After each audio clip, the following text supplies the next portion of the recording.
આકાશવાણી અમદાવાદ વડોદરા પ્રાદેશિક સમાચાર બકુલા પરમાર વાંચે છે. સુરતની અદાલતે તાજેતરમાં બાંગરોળમાં થયેલા સામૂહિક દુષ્કર્મ કેસના 2 આરોપીઓને આજે છેલ્લા શ્વાસ સુધીની આજીવન કેદની સજા ફટકારી છે. સુરત જિલ્લા અદાલતે આજે આપેલા ચુકાદામાં બંને આરોપીઓને 5,000 રૂપિયાનો દંડ પણ ફટકાર્યો છે. આ અંગે વધુ માહિતી આપી રહ્યા છે અમારા સુરતના પ્રતિનિધિ લોપા દરબાર.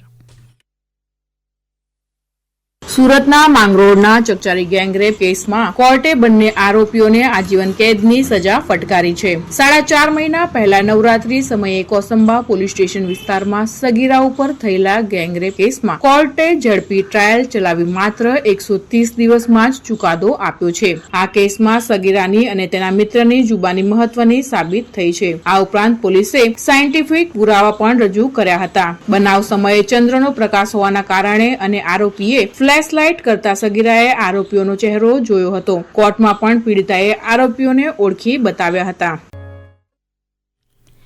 ઉલ્લેખનીય છે કે મોટા બોરસરા ગામમાં ગત 8મી ઓક્ટોબરે સગીરા ઉપર સામૂહિક દુષ્કર્મની ઘટના બની હતી, જેમાં 3 આરોપીઓને પોલીસે ઝડપી લીધા હતા.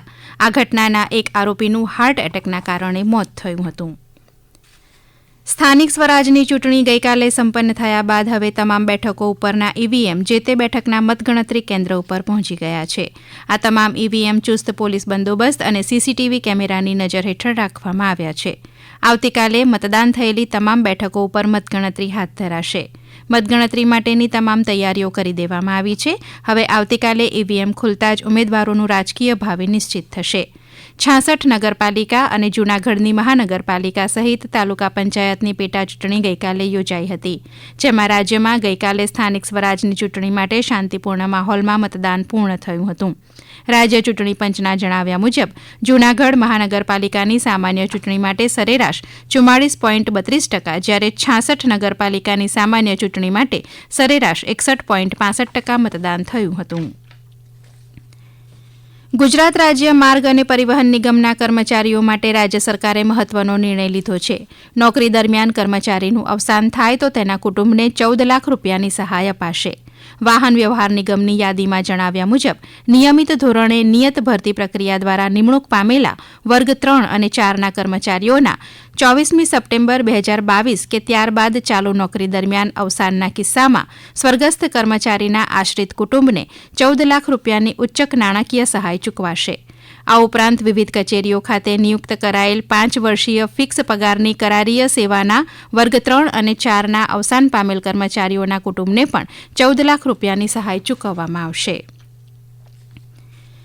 આગામી 19મી ફેબ્રુઆરી બુધવારથી ગુજરાત વિધાનસભાનું બજેટ સત્ર શરૂ થશે.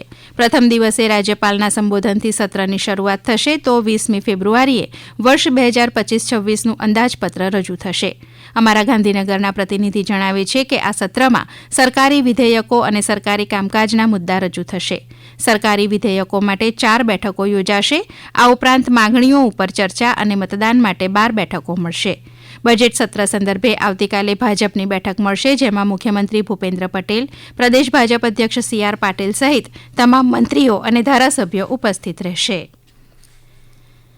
અરવલ્લી જિલ્લાના નાની બોરલ ગામના યુવા ખેડૂતે ખેતી ક્ષેત્રે સફળતા મેળવી છે. શિક્ષક તરીકે નોકરી કરતા વિશાલભાઈએ અંજીર વાવીને ખેતીની શરૂઆત કરી હતી, જેમાં ટૂંકા ગાળામાં અંજીરના ફળ આવ્યા છે. વધુ માહિતી આપતા તેમણે આ મુજબ જણાવ્યું હતું.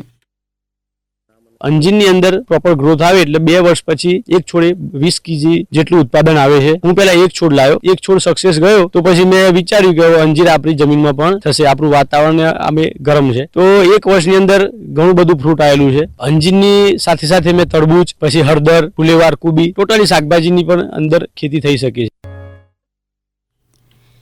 ભાવનગરમાં સ્વામિનારાયણ ગુરુકુળ ખાતે ધોરણ 10ના વિદ્યાર્થીઓનો શુભેચ્છા કાર્યક્રમ ભાવનગર જિલ્લાના શિક્ષણાધિકારીની ઉપસ્થિતિમાં યોજાઈ ગયો. તેમણે તમામ વિદ્યાર્થીઓને તણાવ વિના શાંતિથી પરીક્ષા આપવા માટેની શીખ આપી હતી. ઉપરાંત તંદુરસ્તીની કોઈ ચિંતા વિના પરીક્ષા કઈ રીતે આપવી અને બાકી દિવસોમાં કઈ રીતે કાર્ય કરવું જેવા મુદ્દાની હળવી શૈલીમાં રજૂઆત કરી હતી.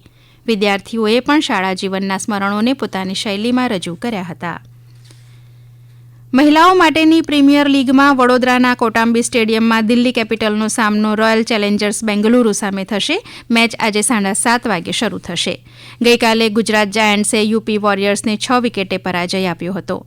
અગાઉ ગુજરાત જાયન્ટ્સે ટોસ જીતીને બોલિંગ પસંદ કરી હતી. 144 રનના લક્ષ્યાંકનો પીછો કરતા ગુજરાત જાયન્ટ્સે 18 ઓવરમાં 4 વિકેટ ગુમાવીને લક્ષ્યાંક પાર કર્યો હતો. કેપ્ટન એશલે ગાર્ડનર 52 રન બનાવીને પ્લેયર ઓફ ધ મેચ બન્યા હતા. અમદાવાદના ભાડજ સ્થિત હરેકૃષ્ણ મંદિર દ્વારા પરિવર્તન મેગા યુવા મહોત્સવ હેઠળ રાજ્યના યુવાનોને ડ્રગ્સ મુક્ત કરવા અભિયાન ચલાવાશે. આગામી 22મી ફેબ્રુઆરીએ યોજાનાર આ કાર્યક્રમનો ઉદ્દેશ વિવિધ સાંસ્કૃતિક, શૈક્ષણિક અને સામાજિક પહેલ દ્વારા સમગ્ર રાજ્યના યુવાનોને પ્રેરણા આપવા, જોડવા અને સશક્ત બનાવવા માટે એક જીવંત પ્લેટફોર્મ બનાવવાનો છે. આ કાર્યક્રમમાં રાજ્ય અને તેની બહારના 1000થી વધુ યુવાનો જોડાશે. આ સમાચાર આપ આકાશવાણીના અમદાવાદ વડોદરા કેન્દ્ર ઉપરથી સાંભળી રહ્યા છો. આ સમાચાર આપ અમારી YouTube channel AIR news Gujarat ઉપર પણ સાંભળી શકશો. વધુ સમાચાર માટે અમારી વેબસાઇટ newsonair.gov.in/gujarati અને અમારા એક્સ હેન્ડલ AIR news_ABAD ને ફોલો કરશો.